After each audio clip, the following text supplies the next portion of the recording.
এসব কথা বলার সময় নেই। আমায় একটা কথা বলো, তোমার শরীরের রক্ত কি কোনোভাবে মূর্তির গায়ে লেগেছিল? আপনি সাধক মানুষ, আপনি এই সমস্ত বুঝতে পারবেন। অভিষা আর স্ট্রং ডিজায়ার চ্যানেলে আমাদের আজকের নিবেদন প্রখ্যাত কথা সাহিত্যিক শ্রী বিভূতিভূষণ বন্দ্যোপাধ্যায়ের অমর সৃষ্টি তারানাথ তান্ত্রিকের ফ্যান ফিকশন তারানাথ তান্ত্রিক ও অদ্ভুত মূর্তি। শুনতে থাকুন গল্পটা।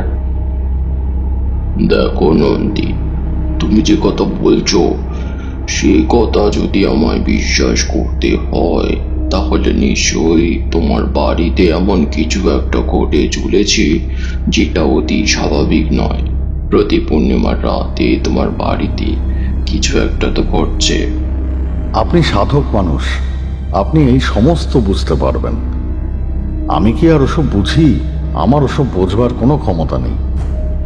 কিন্তু আমার মনে হয় আমি মাঝরাত্রে বাড়িতে যখন শুই, রাতের বেলা যেন কি হয়, আমার ঘুম ভাঙতেই চায় না। সকালে অনেক বেলা পর্যন্ত বিছানায় পড়ে থাকি। কতদিন ধরে ব্যাপারটা হচ্ছে বলো তো একটু? মানে পূর্ণিমার রাতে তোমার এত গভীর ঘুম কবে থেকে চলছে? ভালোভাবে তো মনে পড়ে না, তবে মনে হয় মাস 3 হবে। এই আমায় এখন যেমন দেখছেন, এমন রোগাপানা শরীর আমার ছিল না। আমার শরীর বেশ ভালো ছিল। গ্রামের লোকেরা আমাকে শিবের বাহন নন্দীর সাথে তুলনা করত সাধু বাবা। কিন্তু কিন্তু কি যে হয়ে গেল! আমি নন্দীর দিকে ভালো করে তাকিয়ে রইলাম। তার আসল নাম নন্দলাল মুখুজ্জে, ডাক নাম নন্দী। গাছের তলায় বসে তার সাথে কথা বলে চলেছিলাম। সামনে দিয়ে বয়ে যাচ্ছে নদী। নদীর জলে বিকেলের অস্তরাগীর ছায়া এসে পড়েছে। নদীটা কিন্তু বেশ বড় ও পাহাড়ি আধ অন্ধকারে দেখা যায় না। মনে হচ্ছে যেন সূর্যটা ওপারে জলের মধ্যে দিয়ে ঢুকতে শুরু করেছে। নন্দী সেদিকেই তাকিয়েছিল, তারপরে বলল, সাধু বাবা, আপনি একবার আমার সঙ্গে আমার বাড়িতে চলুন। 3 দিন পরেই তো পূর্ণিমা। সেদিন না হয় আপনি সমস্ত কিছু দেখে কিছু একটা আন্দাজ করে নেবেন। তোমার কথাটা শুনে আমি সেটাই ভেবেছিলাম। তোমার বাড়িতে গিয়ে 3 কয়েক থেকে যাব। সেখানে গেলেই হয়তো বুঝতে পারবো আসলে কি হচ্ছে। কিন্তু আমায় একটা কথা বলো তো, তুমি কখনোই বুঝতে পারোনি এটা কেন হয়? নন্দী মন দিয়ে আমার দিকে তাকালো। তার মাথার মাঝখানে সামান্য চুল কম, দুপাশে কালো লম্বাটে চুল যেন বটগাছের ছুরির মতো দুদিকে নেমে গিয়েছে। মুখে একটা অসন্ন ভাবের কালি পড়েছে। এভাবেই সে আমার দিকে তাকিয়ে রইল। কিছু তো বুঝতে পারি না, তবে হ্যাঁ, একদিন ঘুমটা ভালোভাবে হচ্ছিল না। একসময় ঘুমটা কেমন যেন ভেঙে গেল। হঠাৎ মনে হলো ঘরের ভিতর যেন কেউ ঢুকেছে। অথচ সাধু বাবা, ঘরের দরজা আমি নিজের হাতে বন্ধ করে শুয়েছি। ঘরের ভিতর কে ঢুকবে? অনেকটা কেমন অদ্ভুত গন্ধ যেন ঘরের ভিতর ছড়িয়েছিল। কিছু বুঝতে পারছিলাম না। একসময় আবার গভীর ঘুমে আচ্ছন্ন হয়ে গেলাম। ওই একবার ছাড়া আর তেমন কিছুই হয়নি। নন্দীর কথা শুনতে শুনতে আমার কেমন যেন একটা অবাক লাগছিল। কিছু একটা তো নন্দীর সঙ্গে হচ্ছে। প্রতি পূর্ণিমার রাতে তার বাড়িতে এমন কিছু একটা হয় যা তার না সে আজও করতে পারেনি। যদি নন্দী ভুল কিছু দেখতো তাহলে কথাটা তার মনে থাকতো না, কারণ এতগুলো পূর্ণিমা কেটে গেছে সে ওই কথাটা এত সহজে বলল কি করে। তার মানে ঘটনাটা তার মনে গভীর রেখাপাত করেছিল। সন্ধে হয়ে আসছিল। নন্দী উঠতেই আমিও কপরে ধুলো ঝাড়তে ঝাড়তে বললাম, চলো হে নন্দী, আজ তোমার বাড়িতেই আশ্রয় নেব। আজ থেকে 4 দিন পরে পূর্ণিমা। পূর্ণিমার দিন আসলে তোমার বাড়িতে কি হয় সেটা আমি নিজের চোখেই দেখব। এই 3টে দিন তোমার বাড়িতে আশ্রয় নিলে তোমার খুব একটা অসুবিধা হবে না তো? নন্দী হাসলো। তার হাসিটা বড় সরল। হাসতে হাসতে সে হাত জোড় করে বলল, কি যে বলেন সাধু বাবা! অন্ন যার ভাগ্যে থাকে সে খায়, আর আমারও চিন্তা নেই। জমি যে আমার বেশ খানিকটা আছে তা ভাগ চাষে দিয়েছি। প্রতি বছর সেখান থেকে যা ধান আসে আর বিক্রি বাটা করে যা টাকা পয়সা আসে তাতে আমার একার সংসার চলে যায়। চলুন, এই 4টে দিন না হয় আপনি আমার অতিথি হয়ে থাকবেন। দেখবেন সাধু বাবা, আপনার এমন সেবা করব এখান থেকে আর যেতেই চাইবেন না। আমরা বসেছিলাম গ্রামের পূবের দিকে নদীর ধারে। হাঁটতে হাঁটতে গ্রামের পথে পা রাখলাম। গ্রামটা বেশ ছোটখাটো, এদিক ওদিকে গাছ পাতা চোখে পড়ে। তার মাঝে মাটির ঘরগুলো যেন মুখি মেরে দাঁড়িয়ে আছে, যেন সবুজ একটা রঙের তুলি কেউ বুলিয়ে দিতে দিতে হঠাৎ করে থমকে গিয়েছে ওই মাটির বাড়িগুলো দেখে। বাড়ির সামনে প্রশস্ত উঠোন, তার মাঝে এদিকে ওদিকে দু একটা তুলসী মঞ্চ চোখে পড়ল। সঙ্গে সঙ্গে বাড়ির কথা মনে পড়ে গেল, বাড়িতেও এমন এক তুলসী মঞ্চ রয়েছে। নন্দী কিন্তু চুপ করে নেই, সে কথাও ও কথা বলেই চলেছে। তার বাড়ির কাছে এসে দেখলাম নন্দীর বাড়ির অবস্থা খুব একটা খারাপ নয়। পাশাপাশি মাটির দুটো ঘর, সামনের দাওয়ায় পেছনের দিকে আরো একটা ছোট্ট একচালা ঘর। নন্দী এগিয়ে গিয়ে দাওয়ার উপর উঠে দরজা খুলে বলল, আসুন আসুন আসুন সাধু বাবা, আমার ঘরে আসুন।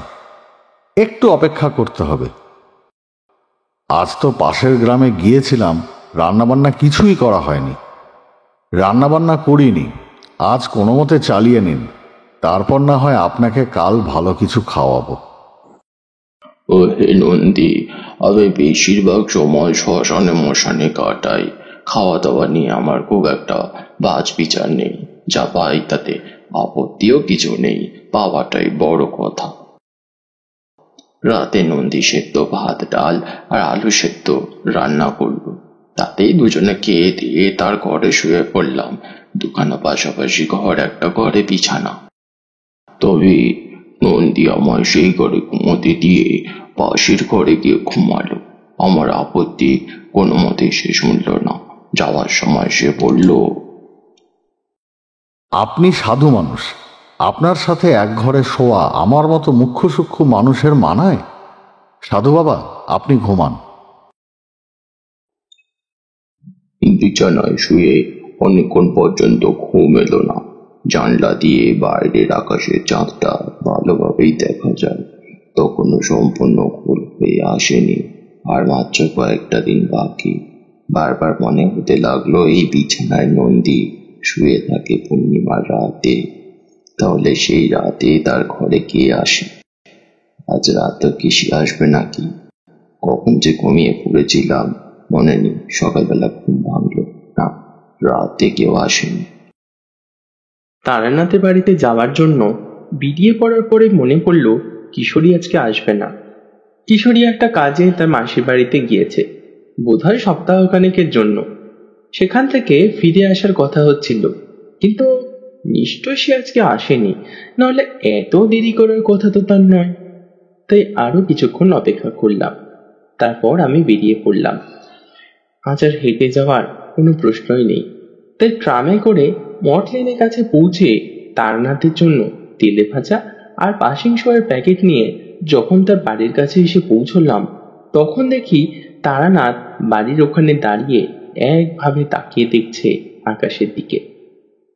কি ব্যাপার, আজ আকাশের দিকে তাকিয়ে কি দেখছেন? তারানাথ আমার দিকে তাকিয়ে সামান্য হাসলো, তারপর বলল, আকাশের দিকে তাকিয়ে দেখো, কেমন সাদা পেঁজা তুলোর মতো মেঘ জমেছে। এমন মেঘ যখন জমে তখন মনের ভেতরটা কেমন যেন উদাস হয়ে যায়। ছোটবেলায় এমন মেঘ দেখলে মনে হতো ওই মেঘের উপরে কারা যেন থাকে। তারা ঠিক একইভাবে আমাদের দিকে তাকিয়ে আমাদের দেখে চলেছে। এভাবে তাকিয়ে থাকতে থাকতে তখন মনটা যেন কেমন করে উঠত। আজ সকাল থেকে তো একাই রয়েছি বাড়িতে, তাই আকাশের দিকে তাকিয়ে দেখতে দেখতে ছোটবেলার কথা মনে পড়ে যাচ্ছিল। এই কথা আপনি ঠিকই বলেছেন।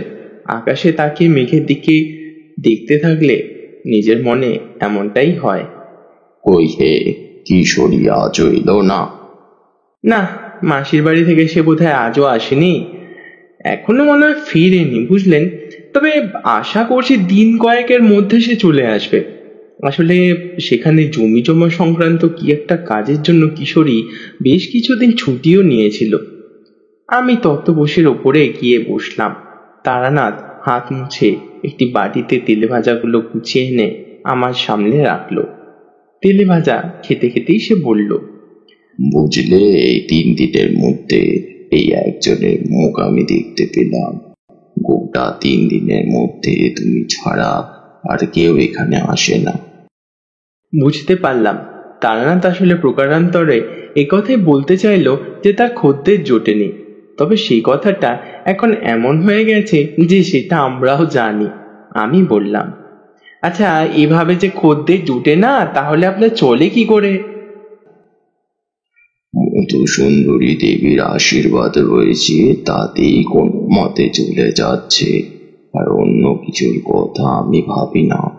তিনি বলেছিলেন কোনো রকমে খাওয়া পড়া চলে যাবে, সেটাই চলছে। ঘরে জমানো যা রয়েছে তাই ভেঙে ভেঙেই খাচ্ছি। তবে সপ্তাহখানেকের বেশি চলবে বলে মনে হয় না। চারি তো অনেকদিন হলো এদিকে আসেনি মনে হয়, তাই না? তার নিজের সংসার হয়েছে, বুঝলে। এখন তো আর চাইলেই সে হুটপাট করে বেরিয়ে পড়তে পারে না। চোখের সামনে মেয়েটা দেখতে দেখতে কত বড় হয়ে বিয়ে করে শ্বশুর বাড়ি চলে গেল। মাঝে মাঝে মনে হয় এই তো সেদিনের কথা, তোমরা এলে তোমাদের কাছে লেসের ডিজাইনের ফিতের জন্য বায়না করতে। তারানাথের কথায় আর সে কথা আমারও মনে পড়ে গেল। সত্যি তো, মনে হয় এই সেদিনের কথা। সময় কত দ্রুতই বয়ে যায়। তেলে ভাজা শেষ করে তারানাথ একটা সিগারেট ধরালো। তারপর সিগারেটের লম্বা কয়েকটা টান দিয়ে বলল,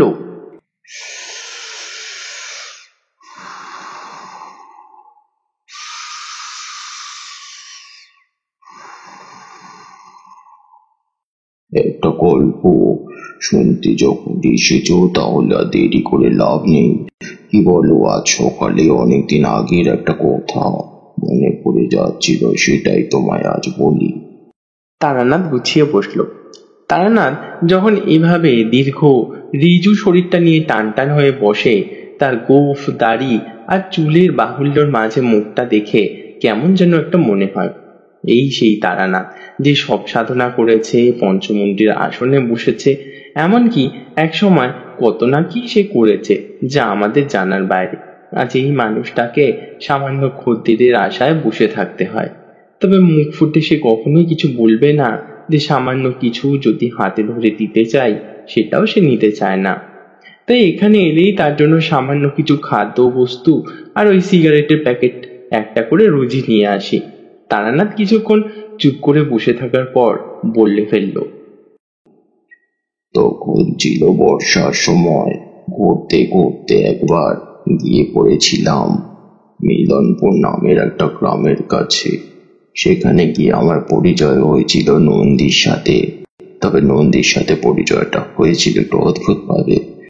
দুপুরের দিকে একটা গাছের তলায় বসে রয়েছি। টানা 1 দিন ধরে হেঁটে চলেছি, শরীর ক্লান্ত।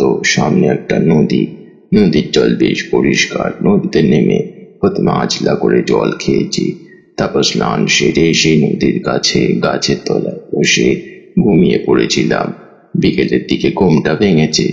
সামনের দিকে তাকিয়ে নদীর জলের অপরূপ সৌন্দর্য দেখে চলেছি। এমন সময় কানে এলো নন্দী বলছে, সাধু বাবাকে তো এখানে আগে কখনো দেখিনি। কোথা থেকে এসেছেন উনি? তাকিয়ে দেখি অতি সাধারণ দেখতে একটা লোক। তার মাথার মাঝখানে চুল কমে আসতে শুরু করেছে। মানে বলতে পারো টাক পড়ার পূর্ব লক্ষণ। সে আমার দিকে তাকিয়ে মিটি মিটি হাসছে। আমি আমার গ্রামের নাম বলে বললাম, অনেক দূর, তাই গ্রামের নামটা কি? আমার গ্রামের নাম বলি আমার থেকে খানিকটা দূরে মাটির ওপরে গিয়ে এসে বসলো। তারপরে এই কথা ও কথা বলতে বলতে বুঝতে পারলাম লোকটার নাম নন্দী আর আসল নাম নন্দলাল মুখুজ্জে।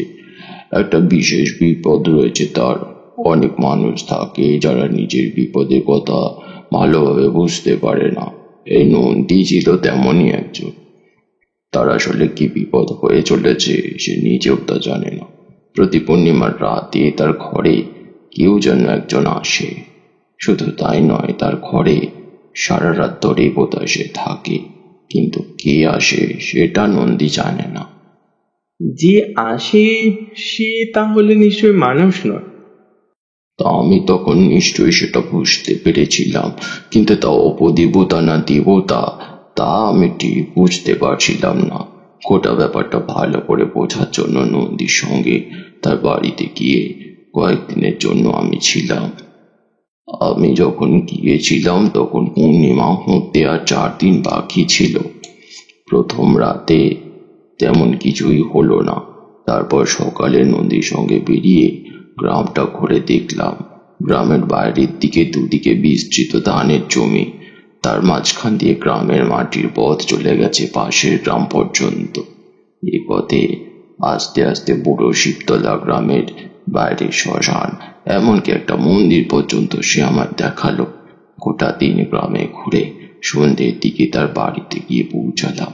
এমন সময় নন্দীর কি মনে হতে সে বলে উঠল, দেখেছেন, সাধু বাবা একদম ভুলে গিয়েছে, মায়ের পুজো দিতে হবে যে। মায়ের পুজো দিতে হবে? হ্যাঁ, আপনি তো আমার ঘরে আসেননি, তাহলেই দেখতে পেতেন সেখানে এক দেবী মূর্তি রয়েছে। সেই দেবী মূর্তিকে পুজো দিতে হবে না? দাঁড়ান, কিছু একটা নিয়ে আসি। আমার বাড়িতে রেখে নন্দী বেরিয়ে গেল। ফিরে এলো যখন তখন দেখলাম তার হাতে 2টো শশা দিয়ে সে বোধহয় তার মায়ের পুজো দেবে। মনে মনে বেশ খুশি হলাম। তখন সে দেবী মূর্তি আমি দেখিনি। সেদিন রাতে খাওয়া দাওয়ার পর দাওয়ার কাছে বসে নন্দী আমায় তার জীবনের কথা বলতে লাগলো। তার মা ছোটবেলায় মারা গিয়েছিল। বাবা মারা গেছে বছর 5 আগে। নিহাত বাবা তার জন্য জমি জমা রেখে গিয়েছিল, নাহলে তার যে কি হতো সে কথা ভেবে নন্দী মাঝে মাঝে আফসোস করছিল। অনেক রাত পর্যন্ত আমরা বাইরে বসে রইলাম। বর্ষার সময় হলেও সেদিন আকাশ পরিষ্কার ছিল, আকাশে তারা দেখা যায়। এদিকে তাকিয়ে দেখতে দেখতে আমার বাড়ির কথা মনে পড়ে গেল। ছোটবেলায় শীতের সময় বাড়ির দাবায় বসে বাবার সঙ্গে আকাশে তারা দেখতাম মাঝে মাঝে। অনেক রাতের দিকে সে বলল, চলুন সাধু বাবা, ঘরে যাই। উঠে ঘরের দিকে ঢুকতে যাব, ঠিক এমন সময় মনে হলো পাশের ঘরে, অর্থাৎ যেখানে নন্দী ঘুমোয়, সেই ঘরে দরজাটা খোলা। আর সেই খোলা ঘরে দরজার ভেতরে অন্ধকারে কি যেন একটা রয়েছে। আগের বলি, হ্যারিকেনটা বাইরে ছিল। 2 ঘরের দিকে তাকালে দরজা খোলা থাকলেও ঘরের ভেতরটা অন্ধকার, ভালোভাবে কিছুই দেখা যায় না। বাইরে থেকে যতটুকু চাঁদের আলো আসে তাতে ঘরটা পুরোপুরি আলোকিত হয় না। ঘরের এক পাশটা আলোকিত হয় মাত্র, আর সেই আলো ছাড়া অন্ধকারটুকুর দিকে তাকাতে আমার মনে হলো এইমাত্র সেখানে যেন কিছু একটা ছিল। আমার পেছনের দিকে ঘুরে তাকাতেই, কি হলো সাধু বাবা, ওভাবে ঘরের দিকে তাকিয়ে রইলেন কেন? নন্দী, তোমার ঘরে মনে হয় কিছু একটা ঢুকেছে। ঘরের দরজা খোলা ছিল সেই ফাঁকেরই, তা তুমি একটু দেখবে নাকি? চমকে উঠল নন্দী। রাতের বেলা মাঝে মাঝে শেয়াল বেরোয়, দেখতেই তো পাচ্ছেন চারপাশটা কেমন জঙ্গলের জায়গা। কিন্তু শেয়ালের এত সাহস হবে না যে ঘরের মধ্যে এসে ঢুকবে। আসুন তো দেখি। নন্দী আর আমি এরিকেন হাতে ঘরের ভেতরে ঢুকলাম।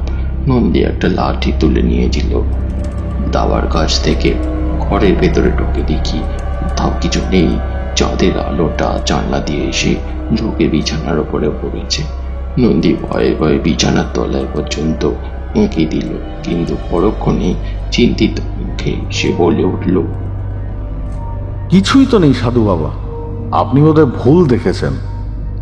চোখের ভুলে অনেক সময় এমনটা হয়, কিন্তু আমি স্পষ্ট যেন দেখেছি ওই অন্ধকারের মধ্যে বসে কেউ যেন আমার দিকে তাকিয়ে রয়েছে। আমি তাকাতেই সে সঙ্গে সঙ্গে সরে গিয়েছে। অন্ধকারের মধ্যে তার সরে যাওয়াটাও আমার আমূল অনুভব হয়েছে। তবে সেই ব্যাপারটা ভাবার আরো একটা কারণ রয়েছে। তুমি জানো, মধুসুন্দরী দেবীর আশীর্বাদে এমন অনেক কিছুই আমি আগে থাকতে বুঝতে পারি স্পষ্টভাবে। বুঝতে পারছিলাম চারপাশে কি যেন একটা পরিবর্তন হয়েছে। ঘরের মধ্যে কিছু না থাকার পরে আবার আস্তে আস্তে সেই ভাবটা যেন মিলিয়ে যেতে লাগলো। নন্দী যেন নিজে নিজেই বলে উঠল, এমন একটা গন্ধ ঘরের ভেতরে সাধু বাবা। আমিও ভালো করে ঘ্রাণ নিয়ে দেখলাম, সত্যি একটা কটু গন্ধ, যেন জঙ্গলের মধ্যে লতায় পাতায় বেশ খানিকটা গায়ের সাথে ঘষে নিলে ঠিক যেমন গন্ধ বেরিয়ে যায় ঠিক তেমন। কিন্তু এতক্ষণ আমরা দাওয়ার কাছে বসে রয়েছি, এই গন্ধটা ছিল না। ঘরের ভেতরে আসতেই গন্ধটা পেলাম। নন্দী আরো একবার ও পাশে ঘর, তাওয়া, এমনকি বাইরের দিকেও খুঁজে এলো, কিন্তু কোথাও কিছু নেই। বাইরে থেকে ঘুরে এসে ঘরের ভেতরে সবে হেরিকেনটা রেখেছে, সেই হেরিকেনের আলোয় ঘরের এক পাশ থেকে আমার বুকের ভেতরটা কেমন যেন করে উঠল। চিৎকার করে বললাম, এটা এটা কি করেছো নন্দী? এই মূর্তি তুমি কোথা থেকে এনেছো? আমার গলার চিৎকার শুনে বোধহয় নন্দী একটু ভয় পেয়ে গিয়েছিল। আমার দিকে তাকিয়ে সে বলে উঠল, কেন ঠাকুর মশাই, ওটা দেবী মূর্তি না? আমি ভাবলাম আমি তো সব দেবী চিনি না, তাই কোনো দেবী মূর্তি হবে হয়তো। ওই শ্মশানের পাশের খোলা মাঠের কাছে একটা গাছের তলায় বসানো ছিল, কেউ নিশ্চয়ই বসিয়ে রেখে গেছে। ততক্ষণে আমার মাথার ভেতরটা কেমন করতে শুরু করেছে, গোটা শরীরের রোমকূপগুলো যেন খাড়া হতে শুরু করেছে। মূর্তিটার দিকে তাকিয়ে আমি ভীষণ ভয় পেয়ে গেছিলাম। বিশ্বাস করতে পারবে সে কথা? তারানাথের কথা শুনে একটু অবাক হয়েই বললাম, কেন? একটা মূর্তি দেখে আপনি ভয় পেয়ে গেলেন কেন? ওটা যে সে মূর্তি ছিল না, ওটা ছিল এক অতি নিম্ন স্তরের অপদেবীর মূর্তি। তার নাম আমি ঠিক জানতাম না, তবে এই অপদেবীর কথা বেশ কয়েকবার শুনেছিলাম। তার 6টা হাত, তার মাথা ঠিক পেছনের দিকে সূর্যের মতো কিছু একটা। তার শরীরের একদম নিচের দিকে দুপাশে বসে রয়েছে 2টো শ্রীকাল। তাকে শ্রীকালের মতো দেখতে হলেও অমন লম্বা লেজ কখনোই শ্রীকালের হতে পারে না। দেবী মূর্তির মুখে একটা মায়াময়ী ভাব থাকলেও তার চোখ দুটো যেন ভারী উজ্জ্বল। মূর্তিটা পাথরের। এমন একটা পাথরের মূর্তি ওই মলয়পুর শ্মশানের পাশের পাকা মাঠে কি করে এলো, সেটাই আমার মাথায় ঘুরছিল। সাধু বাবা, মূর্তিটা এনে আমি কি কোনো ভুল করেছি? শুধু ভুল নয় নন্দী, বড় ভুল করেছো।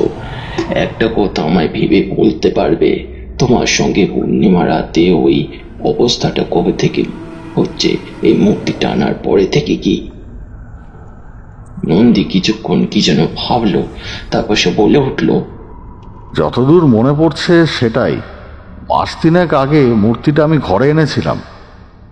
মূর্তিটা কেমন যেন নোংরা হয়ে গিয়েছিল, ভালো করে ঘষে ঘষে পরিষ্কার করে তারপর ঘরে তাকে বসিয়েছি। আমার ঘরে তো ঠাকুর দেবতার মূর্তি রয়েছে, তা দেখতেই পাচ্ছেন, তাই এই মূর্তিটাও এনে রেখেছিলাম। কিন্তু কি হয়েছে? আমি বুঝতে পারছিলাম নন্দীকে সাধারণভাবে বললে সে কিছুতেই বুঝতে পারবে না, তাই বললাম, এই দেবী মূর্তি মানুষের গৃহে থাকার জন্য নয়, এ স্থানে অন্যত্র। গৃহে এই মূর্তি রাখলে গৃহস্থের অকল্যাণ হয়। তুমি মুহূর্তে বাড়ি থেকে বিদায় করে দাও। কিন্তু সাধু বাবা, সেটা কি ঠিক হবে? বাড়িতে প্রবেশ করিয়েছি, প্রতিষ্ঠা করেছি, তারপর আবার বাড়ি থেকে সে যা হয় হোক, আমি তো একাই থাকি বাড়িতে। নন্দীর দিকে তাকিয়ে দেখলাম সে মূর্তিটার দিকে একটা অদ্ভুত চোখে তাকিয়ে রয়েছে। তার চোখে যেন একটা অদ্ভুত উজ্জ্বলতা। সে মুহূর্তের দিকে তাকিয়ে প্রলুব্ধ হয়েছে বলে মনে হলো। আমি বুঝতে পারলাম এই মূর্তির নিশ্চয়ই কোনো ক্ষমতা আছে। সে কোনোভাবে নন্দীকে নিজে বশীভূত করে ফেলেছে। নন্দী, আমার কথা শোনো, এই মূর্তি বাড়িতে রেখো না। ও কোনো দেবী নয়, ও অপদেবী। নন্দী কেমন অদ্ভুত চোখে আমার দিকে তাকালো, তারপর সে বলে উঠল, কিন্তু দেখে তো দেবী বলেই মনে হচ্ছে। দেবী মূর্তির পায়ের কাছেও তো শ্রীগাল থাকে, 6টা হাত। তাছাড়া মুখটা দেখুন সাধু বাবা, দেখে তো কোনো অপদেবী বলে মনে হচ্ছে না। অপদেবীর মুখ কি এমন হয়? তুমি বুঝতে পারছো না নন্দী, সমস্ত অপদেবীর মুখ ভয়ঙ্কর হয় না। এই অপদেবী অতি ভয়ঙ্কর। এই অপদেবী মানুষকে বশীভূত করতে পারে। দূর সাধু বাবা, ওসব কিছু নয়, আপনি আসুন, অনেক রাত হয়েছে, ঘুমোতে যাই। নন্দী আমার কোনো কথাই শুনল না, ঘুমোতে চলে গেল। সারা রাত ধরে আমার ঘুম ভালোভাবে হলো না। বারবার খালি মনে হতে লাগলো বাড়ির আশেপাশে কেউ যেন ঘুরে বেড়াচ্ছে। তখনও পূর্ণিমা হতে 3 দিন বাকি। কি করা যায় কিছুই বুঝতে পারছিলাম না। অনেক বছর আগের কথা মনে পড়ে যাচ্ছিল। একবার সাধুর সঙ্গে এমনই এক মূর্তি নিয়ে এক সাধু আমায় অনেক কিছু বলেছিল, কিন্তু কিছুতেই তার সমস্ত কথা আমার মনে পড়ছিল না। একটা কথা জানো, আমার খালি বারবার করে মনে পড়েও পড়ছে না। বারবার চেষ্টা করতে লাগলাম সেই কথাটা মনে করার, কিন্তু কিছুতেই আমি মনে করতে পারলাম না। এর মধ্যে ঘুম একটু এসেছিল ঠিকই, কিন্তু তখনই একটা অদ্ভুত ব্যাপার মনে হলো। আমি যে বিছানায় শুয়েছি, জানলাটা ঠিক তার মাথার কাছে। মাঝরাতের দিকে ঘুমটা ভেঙে যেতে বুঝতে পারলাম ছাদের আলোটা কেমন যেন তেরচা ভাবে ঘরের ভেতরে ঢুকছে। ঠিক জানলার কাছে কেউ দাঁড়িয়ে থাকে, ঠিক যেমন ছাদের আলোটা আড়াল হয়ে যাবে জানলার দুপাশের ভাগ দিয়ে, ঠিক সেভাবেই ঘরের ভেতরে এসে ঢুকবে আলোটা। ঠিক তেমনটাই আমার মাথার কাছটা কেমন যেন অন্ধকার হয়ে গেছে, আর সেই বনগন্ধটা একটা ঘরের মধ্যে ভরে উঠেছে। সঙ্গে সঙ্গে মাথার মধ্যে প্রথমে একটা ব্যাপার হলো। সন্ধ্যের দিকে ঘরের মধ্যে অন্ধকারে যাকে বসে থাকতে দেখেছিলাম, ঠিক সেই মনে হয় আমার জানলার কাছে এসে দাঁড়িয়েছে। আর যতক্ষণ আমি বিছানায় শুয়েছিলাম ততক্ষণ সে একভাবে আমার দিকে তাকিয়েছিল। কেমন অবশ্যই কেমন যেন বুকের ভেতরটা ধুক করে উঠল। সত্যি বলতে অন্য সময় হলে আমি অতটা ভয় না পেলে ঘুম ভাঙাটি পরের মুহূর্তে কোনো কিছুই চট করে আমি বুঝতে পারলাম না। আর আমার যা হয়েছিল সে অবস্থা তখন তোমাকে কি করে বলে বোঝাই। ঘুম ভেঙে এমন একটা ব্যাপার বুঝতে পেরে সঙ্গে সঙ্গে সারা শরীরে যেন হিম হয়ে গেল। ঠিক তখনই একটা অদ্ভুত শব্দ ভেসে এলো বাড়ির দিক থেকে, যেন কেউ সুরেলা কণ্ঠে কিছু একটা বলছে। আমি কিছুতেই বুঝতে পারলাম না তার কথা, কিন্তু সুরেলা কণ্ঠটা যে কোনো মেয়ে মানুষের সেটা আমি বুঝতে পারলাম। আমার মন আমাকে শক্ত হতে পড়ল। এরপর মনের ভয়টা কমতে লাগলো, আর মনে মনে মধুসুন্দরী দেবীর নাম জপ করতে করতে এক সময় বিছানার উপর উঠে বসে মাথা ঘুরিয়ে পেছনের দিকে তাকিয়ে দেখি কোথাও কেউ নেই। ছাদের আলোটা ঘরের ভেতর সোজাসুজি এসে পড়েছে। এখন কি মনে হতে উঠে গিয়ে দরজাটা বন্ধ করে দিয়ে এলাম। তারপর ঘরের দরজার কাছে গিয়ে খুলে দেওয়ার পরে বেরিয়ে এলাম পাশের ঘরটার কাছে।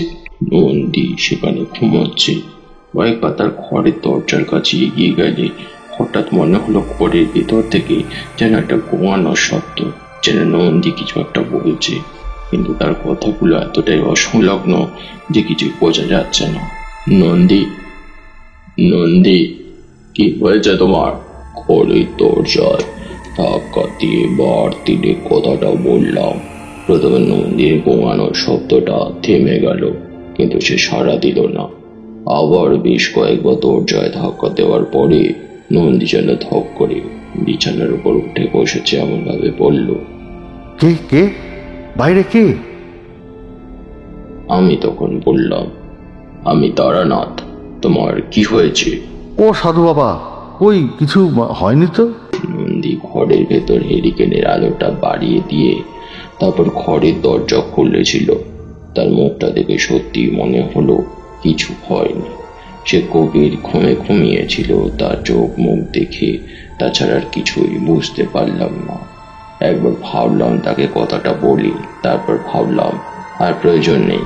বললাম, নন্দী, ঘুমের মধ্যে বোধহয় কথা বলছিলে, তাই শুনে আমি পাশের ঘর থেকে এখানে এলাম। তা বাবা, কোনো অসুবিধা হচ্ছে না তো তোমার? কি যে বলেন সাধু বাবা, আমার বাড়িতে আমার অসুবিধা হবে কেন? অসুবিধা তো হচ্ছে আপনার। গরিবের কুটির, ভালোভাবে কিছু খাওয়াতেও পারছি না। আর নন্দী আরো কিছু বলে চলেছিল, কিন্তু তখন আর আমার মাথায় এসব কিছু ঢুকছিল না। জানলার কাছে আমি কাকে দাঁড়িয়ে থাকতে দেখেছিলাম সেটাই ভাবছিলাম। আর নন্দী ঘরের মধ্যে ওভাবে গোঙা নিচ্ছিল, শব্দ কোথা থেকে পেলাম, বা নন্দী বা ওইভাবে গোঙাচ্ছিল কেন, কিন্তু তাকে দেখে আমার তো কিছুই মনে হলো না। আর ঘুম হবে না সাধু বাবা, চলুন ওই দাওয়ার কাছে বসি। কথাটা বলে নন্দী দুপা সামনের দিকে বাড়িয়ে হঠাৎ ভয় পাওয়া গলায় চিৎকার করে বলে উঠল, ও কি সাধু বাবা, ওটা কি? নন্দীর গলা অনুসরণ করে আমি তার মুখ দিকে তাকিয়ে উঠলাম। তারপর সামনে বাইরের উঠোনের দিকে তাকাতে একটা অদ্ভুত দৃশ্য দেখে পাথরের মতো হয়ে গেলাম। নদীর উঠোনের কাছে একপাশে একটা বড় আম গাছ রয়েছে। সে আম গাছ তলায় অন্ধকারে কি জন্য দাঁড়িয়ে রয়েছে। এদিকে তাকাতে আবার সে পুনো গন্ধটা চারিদিকে যেন জড়িয়ে উঠল। নন্দী কাপা কাপা গলায় বলে উঠল, সাধু বাবা, সেই বুনো গন্ধটা। আমি উঠতে পারলাম, কিন্তু কিছু একটা আমার মাথা এসেও বারবার করে চলে যাচ্ছিল। হঠাৎ করে নদীর হাত থেকে হেরিকেনটা নিয়ে তার ঘরের দরজা ঠেলে ভেতরের দিকে ঢুকে এলাম। আর তারপরে অবাক হয়ে গেলাম, একই দেখছি আমি চোখের সামনে। বিছানার ওপরে নন্দী নিশ্চিন্তে ঘুমিয়ে রয়েছে। তাহলে একটু আগে যে হেরিকেন হাতে বাড়িয়ে এসে দাঁড়িয়েছিল সে কি? সঙ্গে সঙ্গে গোটা শরীর দিয়ে যেন একটা বরফের স্রোত বয়ে গেল। আর তখনই ঘরের দরজাটা বন্ধ হয়ে গেল নিজে থেকে। বাড়ি থেকে একটা মেয়েলি গলায় কি যেন হেসে উঠল। আমি হেরিকেনটা তাড়াতাড়ি চোখের সামনে তুলে ধরে ঘরের এক পাশে যেখানে সে মূর্তিটা রাখা ছিল সেদিকে তাকাতেই দেখলাম মূর্তিটা সেখানে নেই। বাড়ি থেকে সে হাসির শব্দটা যেন বাড়ির চারপাশে পাক খেতে খেতে চলেছে। আর সে মিষ্টি মেয়েলি সুরেলা গলায় এসে কিছু একটা বলছে। এবার আমি বুঝতে পারলাম সে যা বলছে তা আমি বুঝতে পারছি না। একটা বিশেষ কারণে সে কোনো কথা বলছে না, সে শব্দের মাধ্যমে বিশেষ কোনো একটা সুর গুনগুন করে চলেছে। কতক্ষণ যে হেরিকেনটা হাতে নিয়ে ওভাবে ঘরের মধ্যে দাঁড়িয়েছিলাম সেটা আমার মনে নেই। ঘোর কাটলো একটা কথায়। সেই কথাটা বলল নন্দী। এ কি সাধু বাবা, আপনি আমার ঘরে? প্রথমে তার কথার উত্তর দিতে পারিনি। তারপর বললাম, নন্দী, পূর্ণিমা রাতে তোমার সাথে গভীর কোনো বিপদ ঘটতে চলেছে। নন্দী ফ্যাকাশে চোখে আমার দিকে তাকিয়েছিল। ঘরের এক পাশে তাকিয়ে মূর্তিটা দেখতে না পেয়ে নদীর মুখটা কেমন যেন হয়ে গেল। সাধু বাবা, আপনি মূর্তিটা কোথায় ফেলেছেন? দেখো, আমি তোমার মূর্তিটা ফেলতে যাব কেন? আর আমি তো নিজেও বুঝতে পারছি না আসলে ঠিক কি ঘটে চলেছে। নন্দী ভেবেছিলাম রেগে উঠবে। সন্ধ্যাবেলা নদীতে মূর্তিটা ফেলার কথা বলতে যা হয়েছিল তারপর অন্তত এমন একটা আন্দাজ করেছিলাম, কিন্তু সেটা হলো না। নন্দী বিছানা ঝেড়ে শান্ত গলাতে বলল, সাধু বাবা, আপনি নিশ্চয়ই কিছু দেখেছেন, তাই না? নন্দী, বাড়িতে কিছু একটা আছে। ওই মূর্তিটা তুমি এই বাড়িতে এনে ভালো করোনি। ওই মূর্তিটা তুমি যত শীঘ্র সম্ভব বিসর্জন দিয়ে দাও। বেশ সাধু বাবা, আপনি যখন বলছেন তাহলে তাই হবে। এতটা বলে তারানাথ থামতেই আমি খানিকটা অবাক হলাম। বলে উঠলাম, কিন্তু সন্ধেবেলা যখন আপনি এই কথাটাই বলছিলেন তখন তো নন্দী কিছুতেই রাজি হয়নি। তাহলে আমার প্রশ্ন, হঠাৎ করে তখন সে রাজি হলো কি করে? এখনো বুঝতে পারোনি, তাই তো? সন্ধেবেলা যখন নন্দীকে আমি কথা বলেছিলাম তখন তার দৃষ্টি ছিল ওই মূর্তির দিকে। আর তখন কিন্তু ঘরের মধ্যে কোনো মূর্তি ছিল না। এবার বুঝতে পারছিলে কেন আমি বলছিলাম ওই মূর্তির সম্মোহন করার ক্ষমতা রয়েছে। তারপর কি হলো? সেই মূর্তিটাই বা কোথায় চলে গিয়েছিল? ঠিক বলতে পারবো না। বলতে পারো আমি এটা জানি না। গোটা রাত আমি আর নন্দী ঘরের দাওয়ার উপরে বসেছিলাম। ঘরের আলো ওঠার সঙ্গে সঙ্গে নন্দী ঘরের ভেতরে ঢুকলো। আর সে কিছু একটা দেখতে পেয়ে চিৎকার করে উঠল। সে বলল, সাধু বাবা, সাধু বাবা, তাড়াতাড়ি আসুন, তাড়াতাড়ি আসুন এদিকে।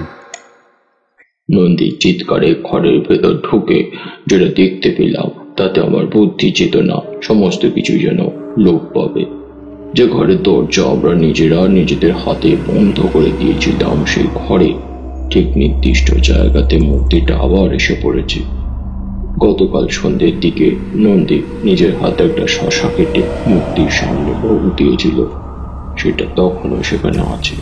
তবে দেখে মনে হলো সেই শশার টুকরো থেকে কেউ যেন সামান্য কমিয়ে রেখেছে। আমি বুঝতে পারছিলাম দুদিন পরে যে পূর্ণিমা রয়েছে, সেই পূর্ণিমায় নদীর বড় কোনো বিপদ রয়েছে। সেই রাতটা কোনোভাবে কেটে যাওয়ার পর আমি সকালবেলা নন্দীকে দিয়ে জোর করিয়ে সেই মূর্তিটা গ্রামের শ্মশানের কাছে যে বেলগাছতলা থেকে নিয়ে এসেছিল সেইখানে রাখার ব্যবস্থা করলাম। আর সেই মূর্তিটাকে রাখবার জন্য আমরা বেরিয়েও পড়লাম। দুজন মিলে গাছের তলায় এসে দাঁড়িয়েছি। মূর্তিটা নন্দী গাছের তলায় রেখে চলে আসতে যাচ্ছে।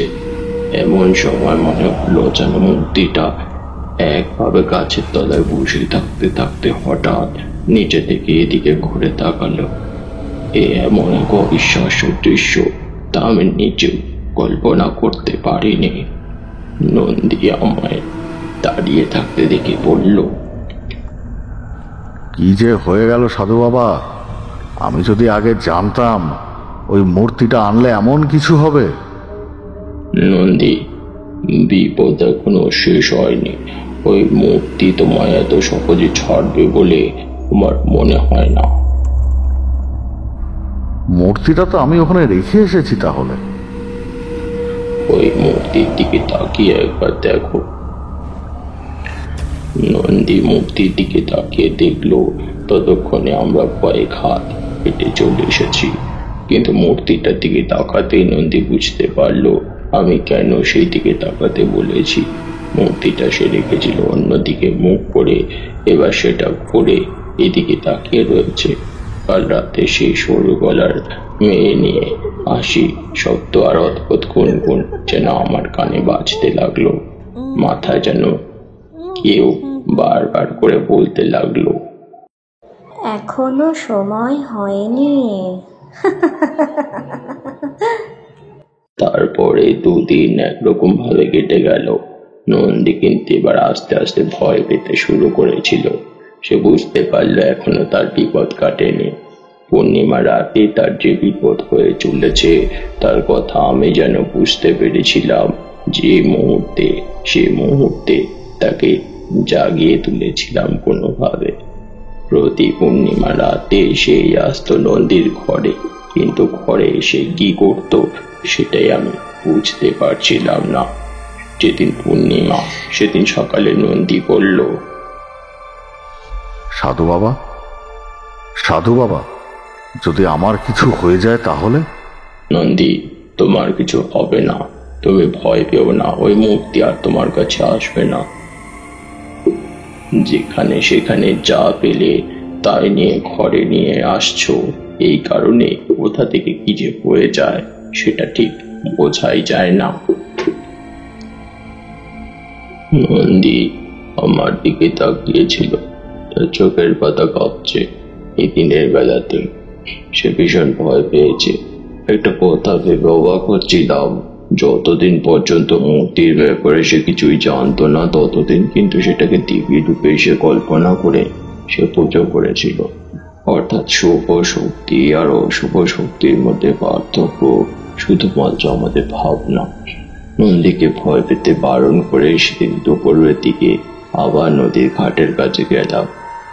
আমি বুঝতে পারছিলাম না আসলে আমার ঠিক কি করা উচিত। যদি আবার আজ রাতে সে আসে তাহলে আমি কি করব?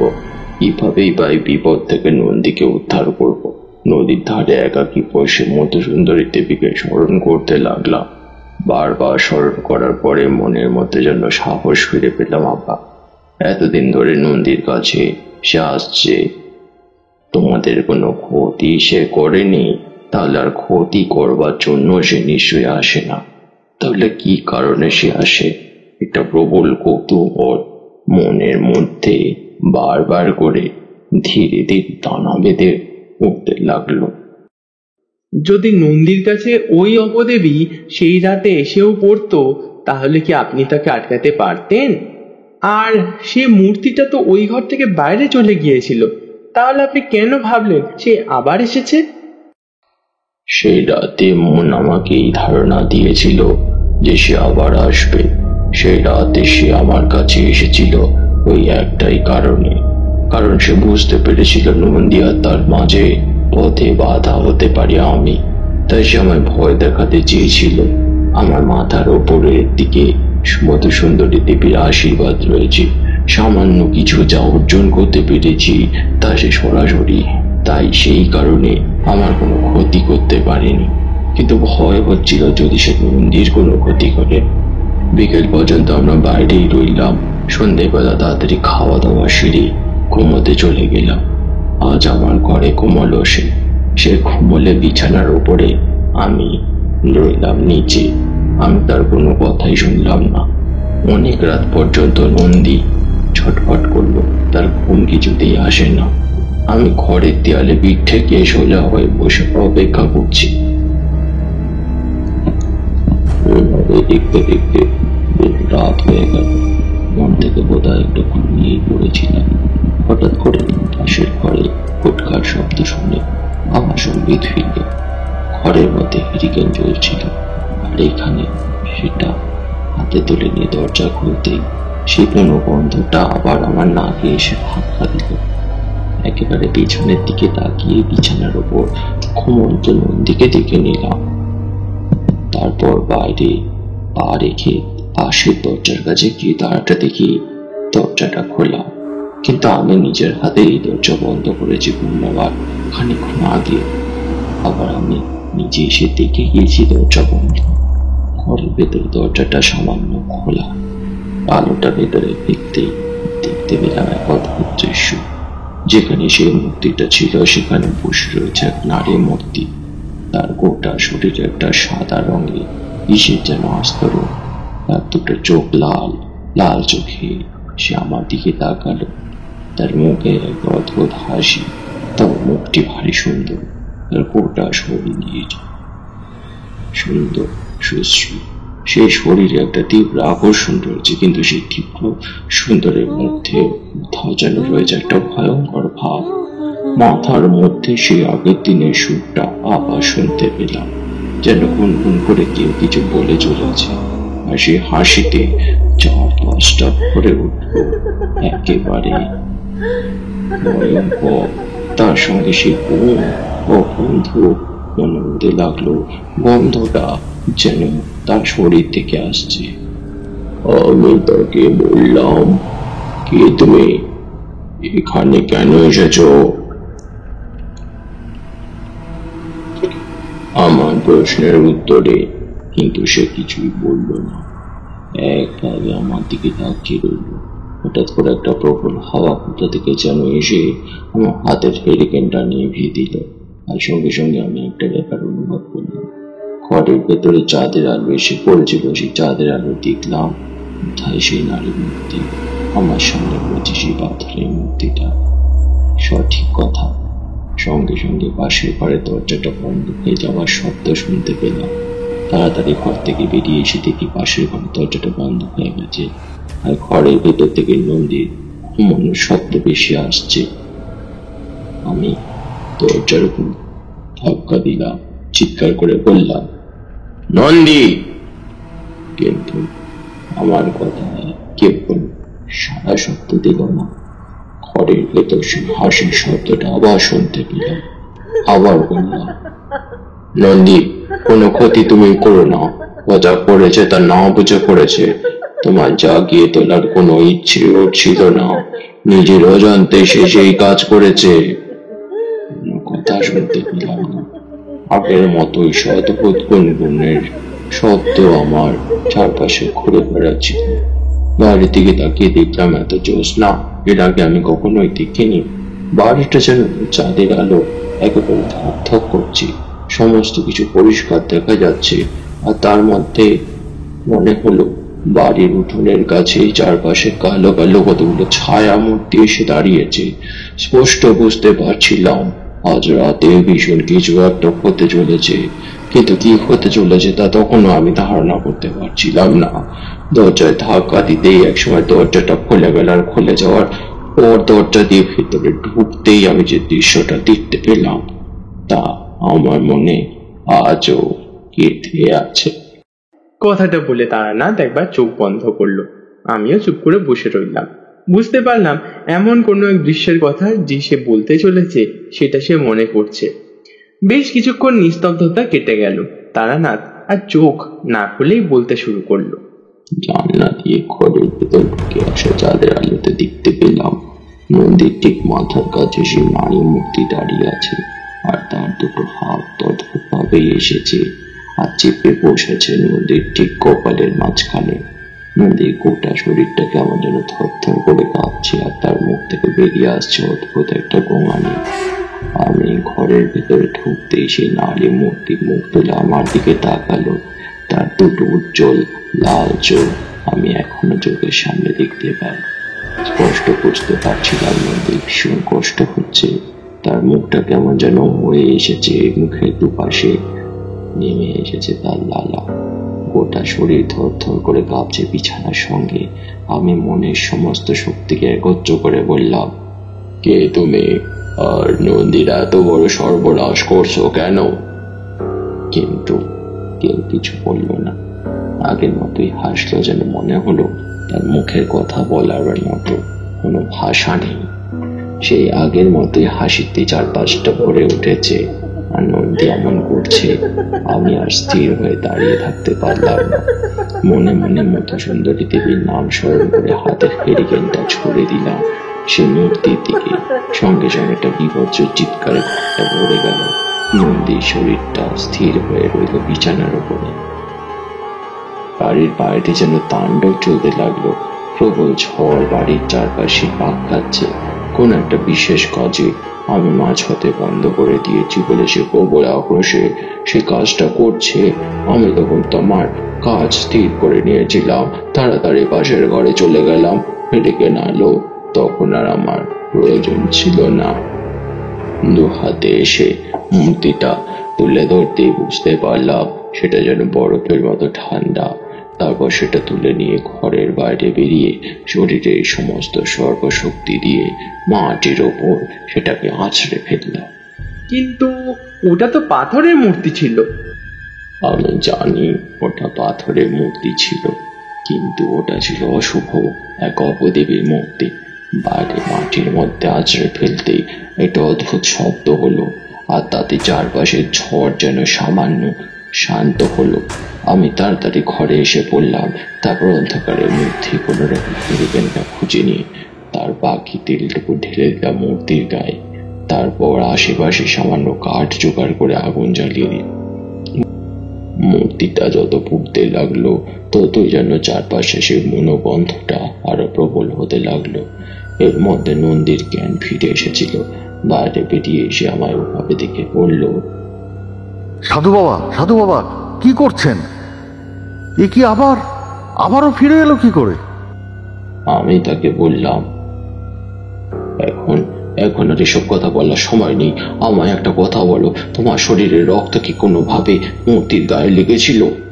তার সামনে ওই মুহূর্তে তার চারপাশে আগুন জ্বলছে, আর বাড়ির চারপাশে সেই ঝড় যেন খানিকটা দূরে সরে গেছে। চারপাশ থেকে কারা যেন হেসে উঠছে। সেই সুরেলা কণ্ঠে গুনগুন শব্দটা ভেসে আসছে। ওটা আসলে কোনো সুরেলা গুনগুন নয়, ওটা আসলে কোনো অজানা দুর্বোধ্য ভাষার কথা। প্রথম যখন এনেছিলাম তখন তো কিছুই হয়নি, তবে মূর্তিটা পরিষ্কার করতে গিয়ে আঙুলের মাথায় সামান্য কেটে ওর পায়ে রক্ত লেগেছিল। কিন্তু কেন? ব্যাস এইটুকুই আমার জানার ছিল। তাড়াতাড়ি এগিয়ে এসে একটা ধারালো ছড়ি দিয়ে নন্দীর আঙুলে খানিকটা কাটলাম।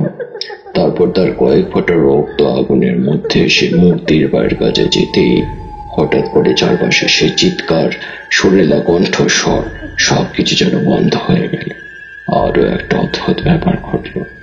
পাথর কখনো আগুনে পড়ে না, কিন্তু আমাদের চোখের সামনে গোটা পাথরটা একটা কালো তরলের মতো আগুনের মধ্যে পুড়তে পুড়তে একেবারে মিশে গেল মাটির সাথে। সামান্য ছাই পর্যন্ত পড়ে রইল না। নন্দী বড় দুর্বল হয়ে পড়েছিল, তাকে তাড়াতাড়ি ঘরে নিয়ে শুয়ে দিলাম। জানতাম বাকি রাত আর কিছুই হবে না, তবুও জেগে রইলাম।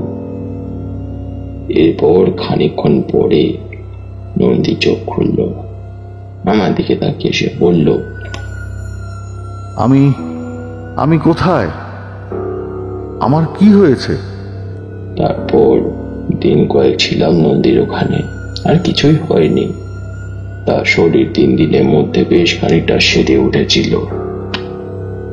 তাকে আর কিছুই হলে বলিনি, পাছে সে ভয় পাবে, শুধু বলেছিলাম, আজ থেকে ওভাবে আর কিছু নিয়ে এসো না, বুঝলে? কত বড় বিপদে পড়েছিলে, ভাগ্যে সামনে এসে পড়েছিলাম। নন্দী জিভ কেটে 2 হাতে কান হাত ধরে বলেছিল, ভাগ্যে আপনি এসছিলেন সাধু বাবা, না হলে যে কি হতো। আমি বুঝতে পারলাম আজকের মতো গল্প এখানেই শেষ। উঠে পড়লাম, নেমে এসেছি উঠোনে।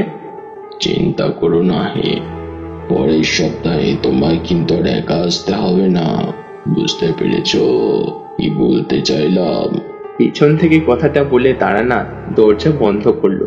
আমি প্রথমে বুঝতে পারলাম না, তারপর বুঝতে পারলাম আসলে তারানাথ কি বলতে চাইছে।